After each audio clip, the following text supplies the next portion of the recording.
रहे हैं मेरे YouTube चैनल माटी के बोल। चैनल का ये पहला वीडियो समर्पित है बच्चों को। दोस्तों, बाल यौन शोषण हमारे समाज की नैतिकता को दीमक की तरह खोखला करता जा रहा है। यौन हिंसा से रिश्ते हर दिन तार-तार हो रहे हैं, मानवता शर्मसार हो रही है। छोटी छोटी बच्चियां छेड़छाड़ से लेकर जघन्य बलात्कार का दंश झेल रही हैं। एक समाज के तौर पर हम इस पर क्षणिक चिंता जाहिर कर फिर आगे बढ़ जाते हैं और इसकी जवाबदेही और जिम्मेदारी सरकार और प्रशासन पर छोड़ देते हैं।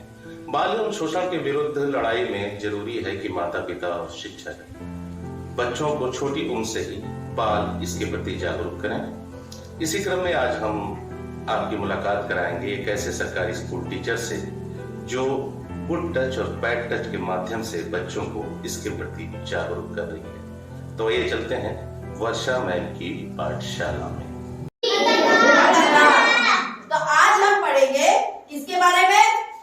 Good touch, bad touch. Touch मतलब छूना।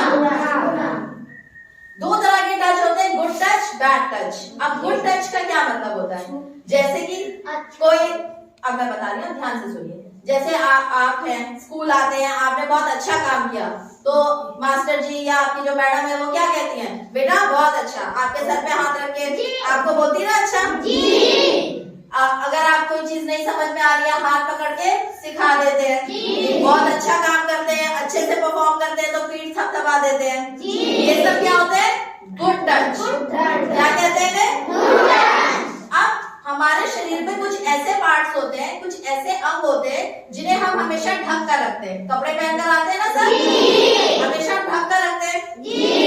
जैसे कि हम हमेशा शर्ट, लड़के शर्ट पहन के आते हैं, लड़कियां कुर्ता पहन के आती है। मैंने कुर्ता पहना हुआ है और नीचे हम लड़के पैंट पहनते हैं, लड़कियां लेगिंग्स पहनती हैं, सलवार पहनती हैं। तो हम शरीर के कुछ हिस्से ऐसे होते हैं जिन्हें हम हमेशा ढक कर रखते हैं।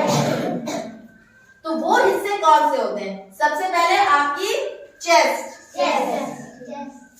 दूसरा पार्ट बिटवीन योर लेग्स, आपके दोनों टांगों के बीच का जो हिस्सा होता है उसे आप कवर करके रखते हैं। और तीसरा हिस्सा होता है आपकी बैक, आपके बम्स, उनको आप हमेशा कवर करके रखते हैं।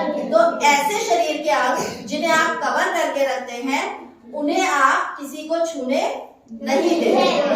यदि कोई व्यक्ति आपके चेस्ट को छुए, आपके बैक को छुए, तो आप क्या करेंगे? उसे मारेंगे। पहले आप मना करेंगे कि नहीं, आप हमारे यहाँ नहीं छू सकते।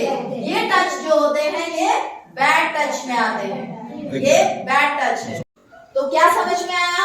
ऐसे शरीर के अंग जिन्हें हम ढक कर रखते हैं, अगर उन्हें कोई छुएगा तो वो टच क्या कहलाता है? Bad touch. अगर कोई हमें बैड टच करेगा तो हम क्या करेंगे? सबसे पहले रोकेंगे, मना करेंगे। आप कहेंगे कि नहीं, हमारे यहाँ मत छुइए। उसके बाद भी अगर वो व्यक्ति नहीं मानेगा तो आप मारेंगे, शोर मचाएंगे। उसके बाद आप शोर मचाएंगे। अपने आसपास जो लोग होंगे, मान लीजिए विद्यालय में आपके साथ कोई ऐसा कर रहा है तो आप अपने टीचर्स को बताएंगे। गाँव में आप जा रहे हैं, सड़क में जा रहे हैं, कोई आपके साथ इस तरह से कर रहा है तो आसपास कोई व्यक्ति है तो आप उसे बताएंगे। घर जाकर अपने मम्मी पापा को बताएंगे। इस चीज को छुपाना नहीं है, किसी से डरना नहीं है। कोई मान लीजिए आपको कहे कि मैं तुम्हें मारूंगा या मैं तुम्हें इस तरीके से करूंगा, तो उस बात से हमें डरना नहीं है। ठीक है जी। तो ये होते हैं दो तरह के touch, good touch, bad touch. आपके ऐसे अंग जिन्हें ढक कर रखने की आवश्यकता नहीं है, जैसे आपका चेहरा, आपके हाथ, अगर इनको कोई टच करता है तो ये आते हैं गुड टच में, इसमें कोई परेशानी नहीं है। लेकिन ऐसे अंग कौन से तीन अंग है? सबसे पहले chest, part between your legs और बम एरिया। यहाँ पे आप किसी को टच करने नहीं देंगे। एट लास्ट मैं अपनी बात खत्म करती हूँ ये समझाते हुए कि गुड टच ऐसी जगह जिन्हें हम कवर करके नहीं रखते, लाइक हमारा हेड, हमारा हाथ, हमारी पीठ लोग थपथपा सकते हैं कि आपने बहुत अच्छा काम करा। और बैड टच 3 स्पेसिफिक जगह होती हैं जहां कोई टच करे, गलत तरीके से आपको छुए, तो आपको उस चीज का विरोध करना है। मैं फिर से अपनी बात को दोहराती हूँ, कौन सी वो 3 जगह है? सबसे पहले आपका chest, part between your legs और आपके बम्स, वहां आप किसी को टच करने नहीं देंगे। अगर कोई छुएगा तो आप सबसे पहले विरोध करेंगे, मना करेंगे कि नहीं ऐसे मत करो। उसके बावजूद अगर वो व्यक्ति नहीं मानता है तो उसके बाद आप शोर मचाएंगे और शोर मचा के उस जगह से भाग जाएंगे। और आसपास कोई भी व्यक्ति आपका जानकार मिले तो आप उसे ये बताएंगे कि ये व्यक्ति हमारे साथ गलत हरकत कर रहा है। तो सर ये बात सब बच्चों की समझ में आ गए? आपसे अगर कुछ गलत होगा तो आप समझ में आएंगे ना कि कौन सा टच गुड टच है और कौन सा टच बैड टच।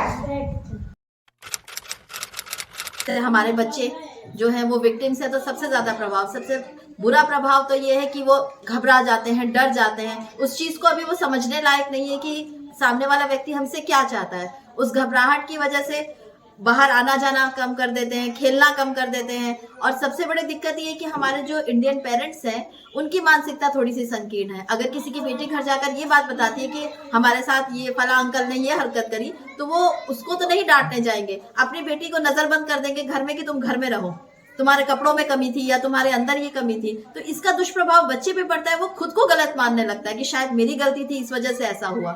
पढ़ाई में बच्चे पिछड़ जाते हैं, बोलने से झिझकते हैं, बाहर आने से झिझकते हैं, पूरी तरह से उनका मानसिक उत्पीड़न हो जाता है। बच्चे की ग्रोथ में सबसे ज्यादा प्रभाव पड़ता है। तो इसके लिए हमारे समाज की जिम्मेदारी है कि जो व्यक्ति ऐसा कर रहे हैं, मैं तो यही कहना चाहूंगी उन व्यक्तियों के बारे में कि वो मानसिक रूप से विकलांग व्यक्ति हैं, क्योंकि बच्चे सभी के घरों में हैं। वो स्वयं भी कभी एक बच्चा थे, अगर उनके साथ कोई इस तरह से करता तो उन्हें कैसा लगता। तो उस विकलांगता को तो हम नहीं समाप्त कर सकते, लेकिन हर व्यक्ति को इसके प्रति जागरूक होना होगा। लोगों से मैं ये कहना चाहूंगी कि अपने आसपास कोई भी गलत हरकत होते देखें, चाहे फिर वो कोई भी बच्चा हो, तो किसी भी महत्वपूर्ण काम को आप कर रहे हैं उसे छोड़ के एक नजर उस काम पे देखिए कि वो व्यक्ति क्या चाहता है आखिर उस बच्चे से। अगर कुछ गलत हरकत कर रहा है तो इस चीज को रोकिए, क्योंकि समाज जागरूक होगा तभी हम इन चीजों को रोक पाएंगे। और सबसे महत्वपूर्ण रोल इसमें अगर कोई अदा कर सकता है तो वो है पेरेंट्स, क्योंकि बच्चे जो है माँ बाप के सबसे ज्यादा क्लोज होते हैं। उनसे वो अपने मन की बात कह सकते हैं। अगर वो उन्हें कुछ समझाते हैं तो सबसे ज्यादा प्रभाव माता पिता का ही बच्चों पे पड़ता है। और तो पेरेंट्स ये मानते हैं कि ये चीजें जो सेक्सुअल अब्यूज है वो सिर्फ लड़कियों के साथ ही हो सकता है, लड़कों के साथ नहीं हो सकता। अगर हमारा बेटा है तो वो जो मर्जी कर रहा है, जो मर्जी घूम रहा है, उस पर कोई ध्यान देने की आवश्यकता नहीं है। लेकिन ऐसा नहीं है, सेक्सुअल अब्यूज किसी के भी साथ हो सकता है। तो पेरेंट्स को इस चीज का भी ध्यान रखना है कि लड़का लड़की सब एक बराबर है। ऐसा नहीं है कि किसी लड़के के साथ नहीं हो सकता या लड़की के साथ नहीं हो सकता। दूसरा, पेरेंट्स की जिम्मेदारी है कि पूरे दिन भर की दिनचर्या के बारे में उनसे एक जानकारी ले कि आज आप गए, किस किस से मिले, किसी ने आपको कुछ कहा क्या नहीं कहा। धीरे धीरे आप इन चीजों को आदत में लाएंगे तो बच्चे अपनी बात कहने के लिए खुलेंगे। पेरेंट्स का सिर्फ वही जो पुराना जमाने में था कि खाली कपड़े दिला दिए, पढ़ाने के लिए भेज दिया, ये कर दिया, वो चीजों से काम नहीं चलेगा। आपको एक बच्चे के साथ दोस्ताना व्यवहार रखना है ताकि वो उसके साथ कुछ गलत हो, कोई दिक्कत है उसे, तो वो खुलकर कह सके। जैसा कि मैंने पहले भी कहा कि हम ये मान के चलते हैं कि यौन शोषण सिर्फ बाहर वाला व्यक्ति ही कर सकता है, ऐसा नहीं है। गंदी सोच, गंदा व्यवहार, विकलांगता, मानसिक विकलांगता किसी की भी हो सकती है, चाहे फिर वो अपने सगा चाचा हो, ताऊ हो, मामा हो, कोई भी ऐसी हरकत कर सकता है। तो इसके लिए एक अवेयरनेस की आवश्यकता है। सबसे पहले तो माँ का फर्ज ये है, सबसे अहम रोल इसमें माँ अदा कर सकती है कि बच्चियों को इस बारे में बताए, बच्चियों के साथ एक कांटेक्ट बनाए और उनको ये समझाए कि सही क्या है, गलत क्या है। प्लस अगर वो कोई बात कहें कि आज चाचा जी हमारे को ये कह रहे थे या ताऊ जी हमें ये कह रहे थे, तो उनकी बातों को सुने, उस पर रिएक्ट करें और इस बारे में कोई कड़े कदम उठाएं किस तरीके से हो रहा है। तीसरा, बच्चियों को अकेले मतलब किसी के साथ भेजने में या अकेले घर में छोड़कर ना जाए। इस बात का ध्यान रखें कि कोई महिला, चाहे वो दादी हो, नानी हो, ताई हो, कोई घर में महिला हो कि जिसके संरक्षण में आप अपने बच्चे को छोड़कर जाए। तो ये कुछ ऐसे दायित्व है जो पेरेंट्स को निभाने चाहिए। कुछ जनरल अवेयरनेस की बात है। मैं ये नहीं कहती कि हर व्यक्ति गलत है, कि हर चाचा गलत है या हर ताऊ गलत है, लेकिन एक अवेयरनेस जरूरी है, क्योंकि गलत लोग हमारे बीच में ही होते हैं। शोषण वही करते हैं जो हमें जानते हैं। बाहर वाला तो इतनी जल्दी हमारे ऊपर हाथ डाल नहीं पाता। जो घर के ही व्यक्ति होते हैं वही सबसे पहले हमारा शोषण करते हैं या हमारे प्रति गलत व्यवहार करते हैं। जो सबसे बड़ी समस्या आता है ये स्पेशली बाल यौन शोषण में, और वो ये होता है कि कई बार बच्चा अपने साथ जो गलत चीज़ें हो रही हैं उनको वो अपने अभिभावकों को या माता पिता को बता नहीं पाता है। अभिभावकों का यह सबसे महत्वपूर्ण कर्तव्य हो जाता है कि अपने बच्चे के ऊपर नज़र रखें, और बहुत सारे सिग्नल्स हैं जो रेड फ्लैग्स कहे जाते हैं कि अगर इस टाइप का व्यवहार है तो उस पर जो है तत्काल उसको अपने स्तर पे देखें, और अगर किसी भी समय पे उनको आवश्यकता पुलिस की हो तो कभी भी पुलिस को कॉल करने में संकोच न करें। इसके अलावा जो एक सरकारी मशीनरी के तौर पर जो पॉक्सो एक्ट है उसके अंतर्गत हम लगातार प्रयास है कि जो भी